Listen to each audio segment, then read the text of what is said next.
Monsieur le secrétaire d'État auprès du ministre de la Défense, chargé de la gendarmerie nationale, Monsieur le délégué général à la sécurité nationale, Monsieur le gouverneur des régions, Monsieur le préfet du département du Foundi, Monsieur le maire de la ville de Yaoundé, distinguées personnalités, mesdames et messieurs, par décret numéro 20-25/305 du 11 juillet 2025, le président de la République, chef de l'État, son Excellence M. Paul Biya, a, suivant les dispositions de la loi numéro 2012/001 du 19 avril 2012 portant code électoral,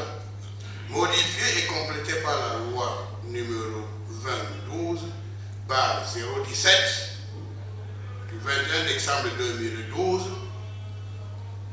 convoqué le corps électoral en vue de l'élection du président de la République le dimanche 12 octobre 2025.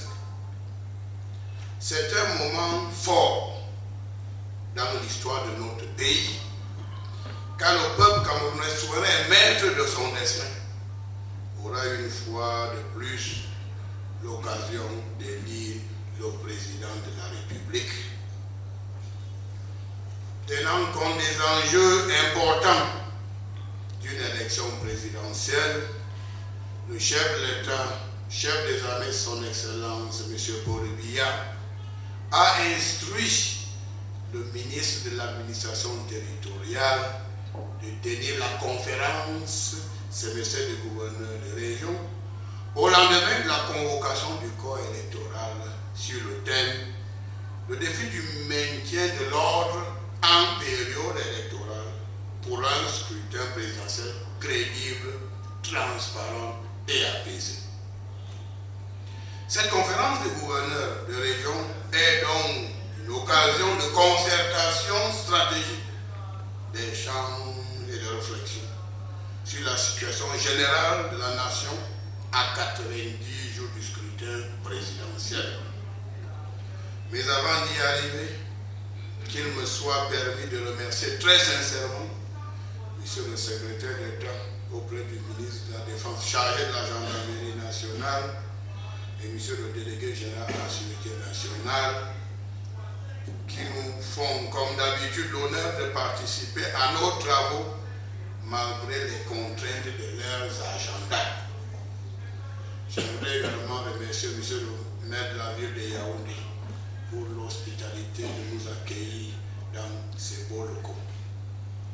Monsieur le gouverneur de région, mesdames et messieurs, en tant que premier responsable du maintien de l'ordre au niveau local, votre expertise, votre expérience sont vivement attendues sur les dispositions à prendre avant, pendant et après le scrutin présidentiel. Non seulement en vue d'une organisation sereine, mais plus encore pour rassurer les populations de la présence de l'État à ses côtés et accompagner, ce faisant, toutes les parties au processus électoral. Dans le contexte actuel, vous verrez à ce que Élections Cameroun, organe indépendant chargé de l'organisation matérielle des élections, bénéficie d'un accompagnement sans réserve de toutes les autorités administratives dans vos régions respectives. Un accent particulier devrait être mis sur la sécurité du personnel et du matériel électoral. En tout état de cause, rien ne devrait être laissé au hasard dans cette perspective. Pour le moment, Élections Cameroun s'acquitte très bien de son travail et assume pleinement son rôle d'organe indépendant chargé d'organisation des élections au Cameroun. L'année dernière, nous avons fait projeter dans cette salle une vidéo qui mettait en exergue un parti politique qui avait boycotté le double scrutin février 2020. À la fin de nos échanges, nous allons encore rediffuser cette vidéo afin que nous tous soyons au même niveau d'information. En résumé, en prenant la décision de boycotter le double scrutin, le promoteur d'un parti politique avait dit, je cite, le MLC est pleinement conscient que faute pour lui de prendre part au scrutin à venir, il ne pourra pas, dans les conditions du code électoral en vigueur, présenter un candidat au prochain scrutin présidentiel. Fin de citation. Je suis surpris aujourd'hui de constater que certaines personnes en quête de notoriété ou des intellectuels éparpillés développent des thèses ou des arguments fallacieux, laissant croire que ce parti politique peut présenter un candidat à l'élection présidentielle. Je voudrais être clair à ce sujet, et je le dis d'autorité. Le parti politique qui avait boycotté le double scrutin législatif et municipal du 9 février 2020 ne peut pas présenter un candidat à l'élection présidentielle de 2025. Toutefois, son promoteur ou mandataire social a la possibilité de recueillir les parrainages des élus dans les 10 régions selon les dispositions des lois en vigueur. En ce qui nous concerne, ce débat est désormais clos par le mandataire social de ce parti lui-même. Et je demanderai à tout le monde, ou à ceux qui sont très intelligents, qu'il ne faut pas chercher à pleurer au deuil de quelqu'un d'autre, plus que celui qui est en deuil. Celui qui a boycotté les élections est dans une situation de deuil. Laissez-le pleurer son deuil lui-même. N'intervenez pas pour lui, parce qu'il a ouvert et clôturé le débat en disant que je suis pleinement conscient de ce que je fais. En politique, le boycott est un acte irresponsable et politiquement suicidaire. Ceux qui font le boycott lors des élections, ou ceux qui incitent à l'insurrection, se trouvent le plus souvent dans le pays de si je savais. Hélas, ce sont les dures réalités de la vie. Et plus que jamais, nul ne peut se prévaloir de sa propre turpitude. Monsieur le gouverneur du secrétaire personnalité, mesdames et messieurs, grâce à la clairvoyance de son Excellence Monsieur Paul Biya, président de la République, chef de l'État, sa capacité extraordinaire à surmonter les écueils, sa détermination à bâtir un Cameroun nouveau, uni, prospère, stable, un et indivisible. Sa fermeté face aux apprentis sorciers qui prêchent le boycott des élections et qui promettent l'épouvantail du chaos. Le Cameroun est un pays debout et solide. Le Cameroun est bien tenu grâce à la vigilance du chef d'État, son Excellence Paul Biya. Le Cameroun n'a pas été ébranlé lors de l'élection présidentielle de 1992. Le Cameroun ne sera pas ébranlé non plus pendant, avant et après le scrutin présidentiel de 2025. Le chef d'État, son Excellence Paul Biya, veille au grain.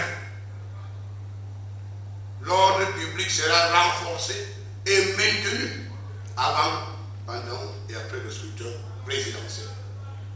Les écarts de comportement, les discours de haine, la promotion du tribalisme, l'apologie du terrorisme seront sanctionnés avec la plus grande fermeté et sans état d'âme. Nous avons l'obligation de protéger les populations et leurs biens avant, pendant et après le scrutin présidentiel.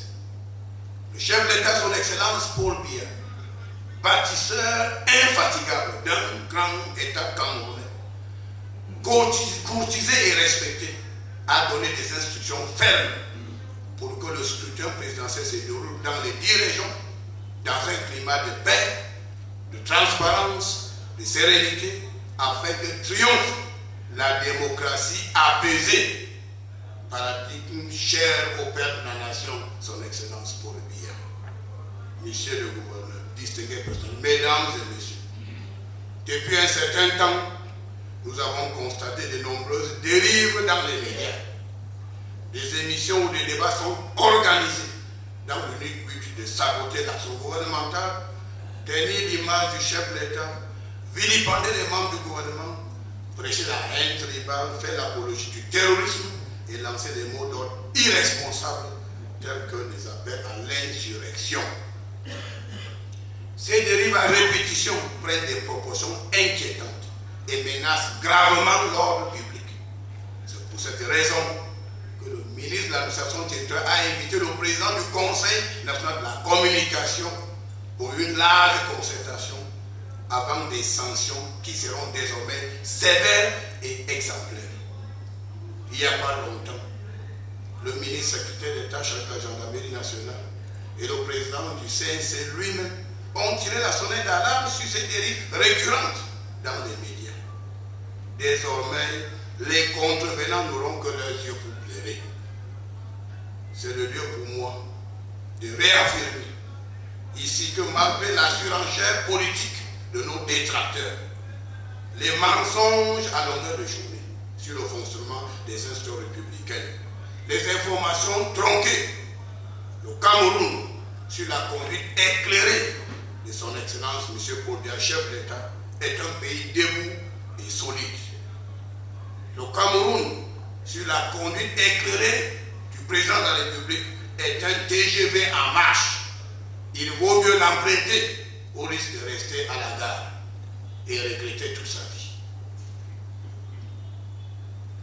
Durant nos travaux, le secrétaire d'État auprès du ministre de la Défense chargé de la gendarmerie nationale et le délégué général de la sécurité nationale, nous ferons une présentation conjointe sur l'évaluation de la situation sécuritaire du pays à 3 mois du scrutin présidentiel. Les communications du CED et du DGC vont certainement enrichir nos débats et nos échanges et vont édifier les gouverneurs des régions au regard des défis multiformes auxquels notre pays est confronté.